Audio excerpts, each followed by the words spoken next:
സിയ അലീസ വാ ചോറുന്നാലോ. ചോറ് വേണ്ടെന്നോ? പിന്നെന്താ വേണ്ടേ? ഓക്കെ ബാ. അപ്പോൾ നമ്മൾ ഉണ്ടാക്കാൻ പോകുന്നത് അവിലും വെള്ളമാണ്. അപ്പം നമുക്ക് അതിൻ്റെ സാധനങ്ങൾ നമ്മൾ പറയാം. ഉള്ളത് അവിലും പിന്നെ പയവും പിന്നെ കസ്കസും പഞ്ചസാരയും പിന്നെ വെള്ളമാണ് ഉള്ളത്. തണുത്തോളം പിന്നെ പഴം ഒന്ന് ഉടച്ച് വെച്ചതാണ് കേട്ടോ. ഇനി നമുക്ക് ഇതിലേക്ക് ഇടാം. ഫസ്റ്റ് ഇടേണ്ടത് ഇതാണ്. അതില്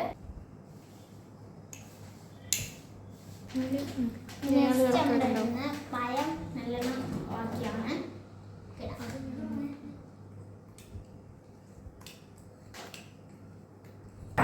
അടുത്ത നമ്മൾ ഇടുന്ന കസ്കസാണ്. മൊത്തം ഇടട്ടെ. അടുത്ത നമ്മൾ ഇടുന്ന പഞ്ചസാരാണ് കേട്ടോ. അത് ഫുള്ള് ഇട്ടോ. അടുത്ത നമ്മൾ ഇടുന്ന തണുത്ത വെള്ളമാണ് കേട്ടോ.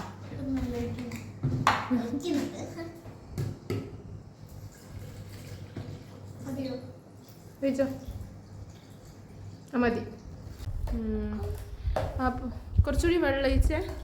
ഓക്കെ ഓക്കെ മതി മതി മതി.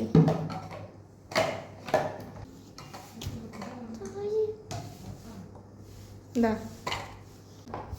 ചൂടത്ത് കഴിക്കാൻ പറ്റിയ നല്ലൊരു ഡ്രിങ്കാണ് ഗൈസ്. അപ്പോൾ you must try. Bye bye.